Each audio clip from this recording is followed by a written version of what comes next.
Hello everyone, and let's talk about the update on the roadmap for Star Wars The Old Republic. So our commander Keith has said why we haven't got the roadmap yet. His dog ate it. No. His dad came to visit and he took a few days off to to spend time with his dad. Fair enough, really. Should have used my dog ate it. That would have been a better excuse. Okay, so it's coming at the end of this month, they said. So they said it's May, at least. So it says, well, we can tell you about here's a few highlights from game 5.2.2. Scheduled for release mid-June. Yes, in 2017. I like that. I like that little jab, because you know the game doesn't really have a future beyond 17. You could take that two ways, really. That the game has no future. So the Nar Shaddaa nightlife event is going to return. I never liked that event. It's just RNG, really. It's just a credit sink, really. There's going to be some old and some new rewards there. It's given us new character perks to increase speeder piloting to 120 and 130%. I think the current speeder piloting is 110% movement speed. Something that's, yeah, it's not too bad. I mean, you could argue if it's necessary or not, because a lot of the newer planets and areas added to the game are fairly small, so whether we really need this or not. But it'll do for if you're leveling. It depends how they introduce them. Are they going to introduce them as legacy perks that you have to pay cartel coins for, or are they going to introduce them as part of the class trainer? Like maybe when you hit level 60 you'll get 120, and maybe level 70 you'll get 130%.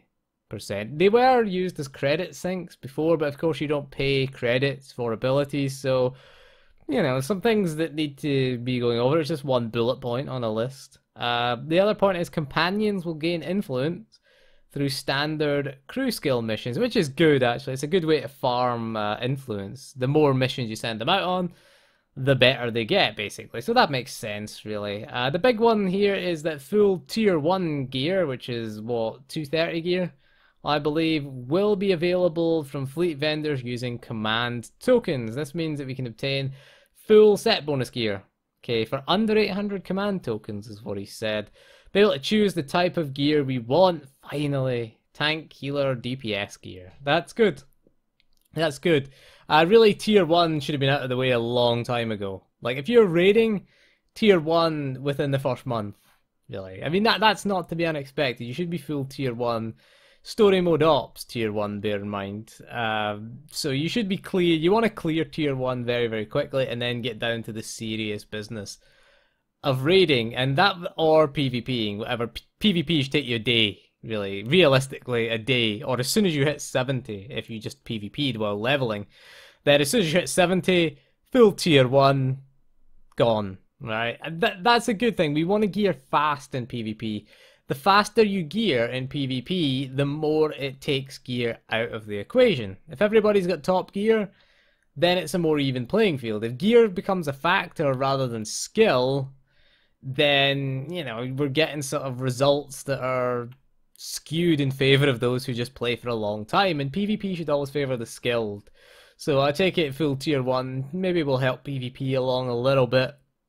They've also made changes to Galactic Starfighter. Remember that? I don't know, I thought they forgot about it. It's like, whoa, Starfighter, we have Starfighter as well.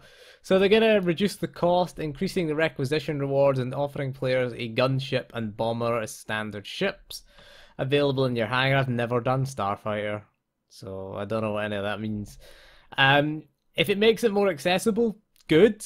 Maybe we'll try it. I've queued for it a few times, but it's never popped. I've just got bored and left, or something else has popped in its place. PvP queue, probably. The ground PvP popped. So it's nice to see that they're at least acknowledging that Starfighter still exists. It is good that they are putting full Tier 1 in as well. That's pretty nice.